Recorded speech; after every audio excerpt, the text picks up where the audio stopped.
क्या कुछ खबर आपके पास है प्रेम कुमार जी? शुक्रिया राजीव जी। देखिए, झारखंड में अब तस्वीरें भी साफ हो चली है नॉमिनेशन फाइल करने को लेकर, प्रत्याशियों को लेकर, बागियों को लेकर। और जो स्थिति है वो ये कि झारखंड मुक्ति मोर्चा और कांग्रेस का जो अलायंस है, या आरजेडी और दूसरे दल भी हैं, ये अलायंस मोटे तौर पर इंटैक्ट है और मजबूत होकर के उभरा है। और बीजेपी पहले से देखा जाए तो पहले के मुकाबले उनकी अचीवमेंट चंपाई सोरेन और उनके बेटे हैं, इससे ज्यादा कोई अचीवमेंट है नहीं। फिर इसके अलावा परिवारवाद, रिश्तेदारों को टिकट देने के बाद कार्यकर्ताओं में एक बेचैनी है, नाराजगी है, उससे भी उनको जूझना पड़ रहा है। और इसमें हम कहेंगे जैसे कोल्हान की जो 14 सीटें हैं, जहां बीजेपी को पिछले बार भी ये सफलता नहीं मिली थी, इस बार भी ये सीटें बहुत महत्वपूर्ण है। यहाँ पर आप ये कह सकते हैं 14 सीटों में जिसकी लीड होगी वो सरकार बनाएगा, ये स्थिति है। और इसलिए इस पर बीजेपी ने जोर भी लगाया, तो किस रूप में जोर लगाया कि उन्होंने सारे नाते रिश्तेदारों को टिकट दे दिए। चंपई सोरेन, रघुवर दास है, और दूसरे जो मुंडा जी, उनके परिवारों को टिकट दे दिए। तो उससे कोई वो जज्बा पैदा नहीं कर पा रही है बीजेपी कि लोग उनको वोट करें। लोक कल्याणकारी स्कीम पर वो जरूर थोड़ा कॉन्टेस्ट कर रही है कि हेमंत सोरेन अगर इतना ऐलान कर रहे हैं तो हम इससे ज्यादा देंगे, इस रूप में कर रही हैं। लेकिन उस पर भरोसा जो है, भरोसा चूंकि हेमंत सोरेन सरकार तो डिलीवर कर रही है और बीजेपी डिलीवर करने का वादा कर रही है, ये एक फैक्टर है।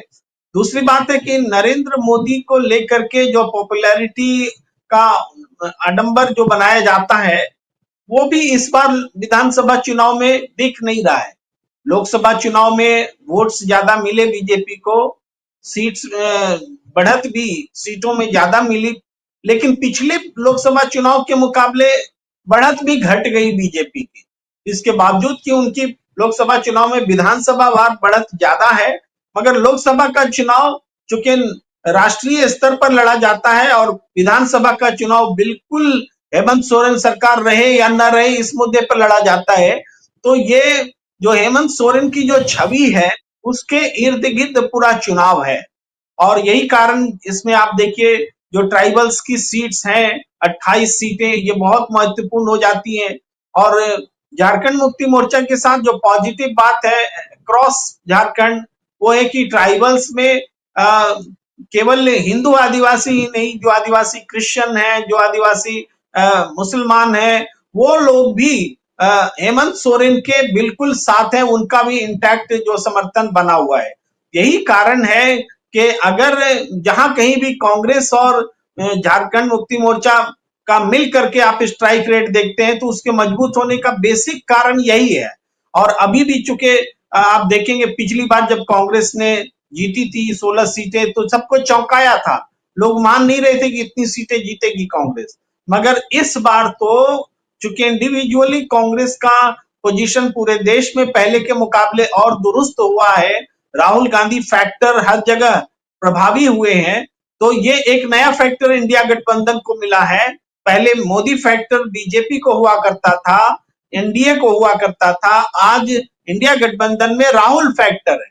और झारखंड के संदर्भ में कल्पना सोरेन एक्स्ट्रा फैक्टर है, एक्स्ट्रा अट्रैक्टिव फैक्टर, जिसका कोई जवाब नहीं है किसी के पास। तो तीन बड़े चेहरों के नाम पर, हेमंत सोरेन, कल्पना सोरेन, राहुल गांधी, इन तीन बड़े चेहरों के नाम पर वोट हासिल करने के लिए इंडिया गठबंधन जनता के बीच है, परसेप्शन वाइज लीड में है। वहीं बीजेपी में स्टेट में बाबूलाल मरांडी का कोई पैन झारखंड प्रभाव नहीं है और बीजेपी के तहत है, तो कोई बड़ा चेहरा नहीं है जिसके इर्द गिर्द वो आभा, वो व्यक्तित्व का प्रभाव नजर आ सके। वो तो चुनाव लड़ने से भी डर रहे थे बीजेपी के जितने बड़े नेता हैं। तो यही कारण है कि चुनाव की परिस्थितियां बीजेपी को भी समझ में आ रही हैं कि कितना कठिन चुनाव है। और इंडिया गठबंधन के लिए हेमंत सोरेन प्रकरण जो हुआ उसके बाद से जो एक सहानुभूति की लहर है, वो जो सहानुभूति है उसका फायदा झारखंड मुक्ति मोर्चा। देखिए, दोनों जगह में पहले झारखंड से शुरू करते हैं।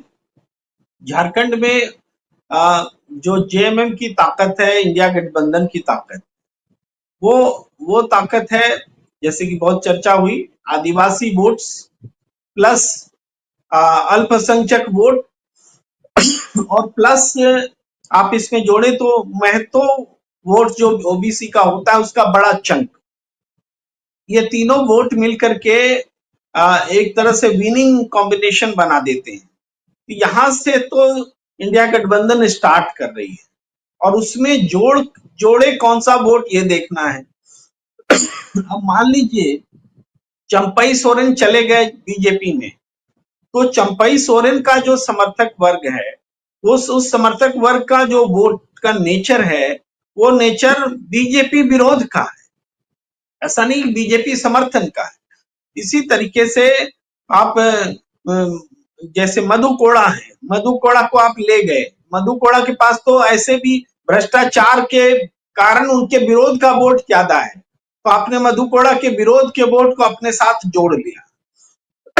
तो वोट का जो नेचर है उसको हम देखें तो इंडिया गठबंधन यहाँ लीड लेते हुए ही स्टार्ट करती है।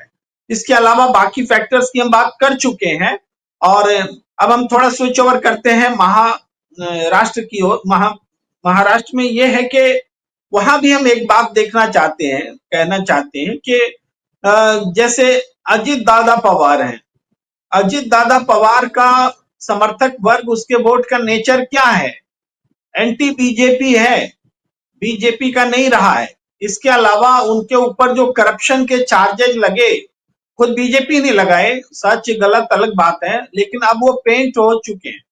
बीजेपी खुद मान चुकी है कि हम पिछला चुनाव में इसलिए हारे चूंकि अजित दादा पवार को साथ में लिए, आरएसएस ने भी कहा इसकी कोई जरूरत नहीं थी। तो उनको अब तक एनसीपी ने 49 सीटों का ऐलान कर दिया है, 49 अजित दादा पवार की, और हम समझते हैं कि ये जो सीट्स हैं इसमें जितना ज्यादा अगर 2, 4, 5 और सीटें जुड़ेंगी तो ये सीटें पूरे महायुति गठबंधन को की कमजोर कड़ी है, ये हारने जा रहे हैं। सबसे ज्यादा लॉस अगर कोई महायुति गठबंधन को देगा तो वो अजित दादा पवार और उनकी पार्टी देंगे, तो यहां पर वो फंसे हैं। इसके अलावा आप देखिए वोटों के नेचर में कि एकनाथ शिंदे उद्धव ठाकरे को छोड़कर आए, तो उन्होंने हिंदुत्व का डंका बजाया कि हम असली हिंदू, तो असली शिव सैनिक। यहां पर उन्होंने थोड़ा डेंट लगाया उद्धव ठाकरे को, उनके वोट बैंक में डेंट लगा, लेकिन उद्धव ठाकरे ने अपने आप को सर्वसमावेशी नेता के रूप में एस्टैब्लिश किया और उनकी सीटें भी लोकसभा चुनाव में कोई बहुत, हालांकि कांग्रेस से तो खराब था प्रदर्शन, लेकिन फिर भी एकनाथ शिंदे से तो बहुत बढ़िया था। आप ये समझिए कि एकनाथ शिंदे, बीजेपी को 9 सीटें मिलती है, उतनी उद्धव ठाकरे को मिलती है, उस तरह से परफॉर्म किया।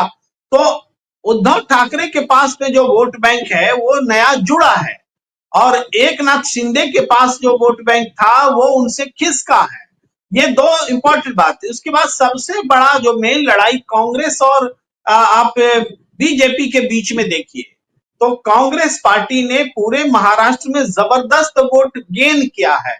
उसमें उनके साथ दलित जुड़े, उनके साथ ओबीसी जुड़े, अल्पसंख्यक जुड़े, आदिवासी जुड़े, सब जुड़े, ये फैक्ट है, इसको कोई झूठला नहीं सकता है।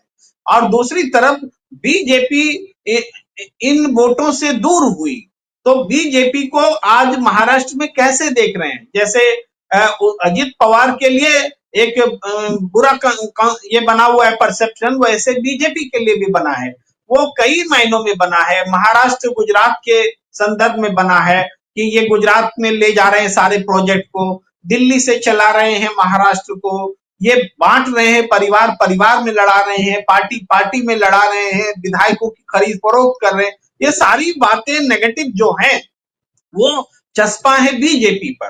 तो लड़ाई यहीं पर है कि एक तरफ महायुति का गठबंधन है जहां सभी लोग गलत करने वाले लोग हैं, चाहे सरकार बनाने में गलत किया, चाहे वॉशिंग पाउडर में धुल जाकर के भ्रष्टाचार का दाग मिटाने में रहे, इसलिए एकजुट हुआ। ये शक्तियां हैं, और दूसरी तरफ उससे संघर्ष कर रही शक्तियां हैं। ये शार्प डिफरेंस आप देखेंगे तो एकदम स्पष्ट समझ में आएगा कि वहां के महाराष्ट्र के चुनाव में आज बहुत अच्छी लीड के साथ इंडिया गठबंधन आगे बढ़ रही है। वोट का नेचर आप केवल अगर पढ़ लेते हैं तो समझ में आता है, और जो